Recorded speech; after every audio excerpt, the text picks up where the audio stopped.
Demikianlah diselesaikan langit dan bumi dan segala isinya. Ketika Allah pada hari ketujuh telah menyelesaikan pekerjaan yang dibuatnya itu, berhentilah ia pada hari ketujuh dari segala pekerjaan yang telah dibuatnya itu. Lalu Allah memberkati hari ketujuh itu dan menguduskannya, karena pada hari itulah ia berhenti dari segala pekerjaan penciptaan yang telah dibuatnya itu. Demikianlah riwayat langit dan bumi pada waktu diciptakan, ketika Tuhan Allah menjadikan bumi dan langit. Belum ada semak apapun di bumi, belum timbul tumbuh-tumbuhan apapun di padang, sebab Tuhan Allah belum menurunkan hujan ke bumi, dan belum ada orang untuk mengusahakan tanah itu. Tetapi ada kabut naik ke atas dari bumi dan membasahi seluruh permukaan bumi itu. Ketika itulah Tuhan Allah membentuk manusia itu dari debu tanah dan menghembuskan nafas hidup ke dalam hidungnya. Demikianlah manusia itu menjadi makhluk yang hidup. Selanjutnya, Tuhan Allah membuat taman di Eden, di sebelah timur. Disitulah ditempatkannya manusia yang dibentuknya itu.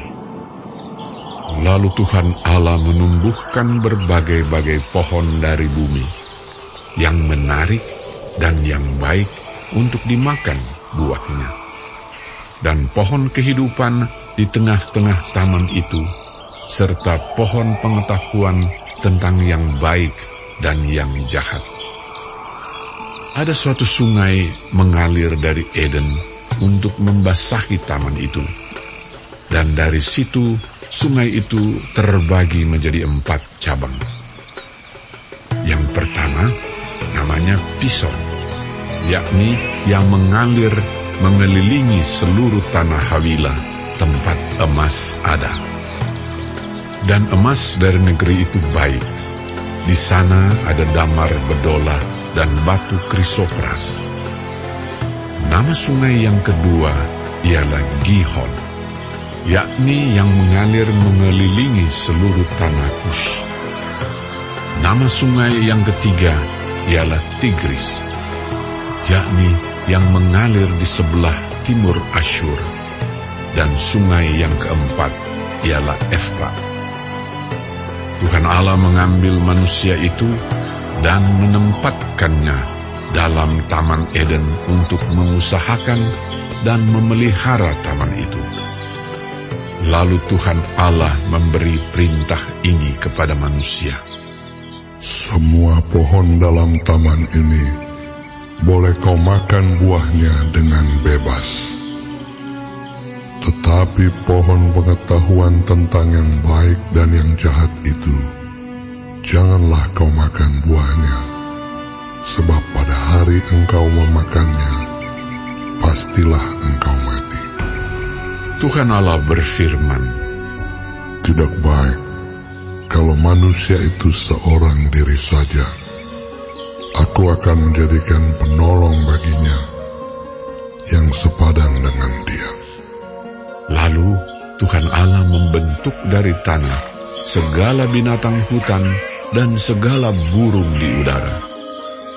Dibawanyalah semuanya kepada manusia itu untuk melihat bagaimana ia menamainya. Dan seperti nama yang diberikan manusia itu kepada tiap-tiap makhluk yang hidup, demikianlah nanti nama makhluk itu.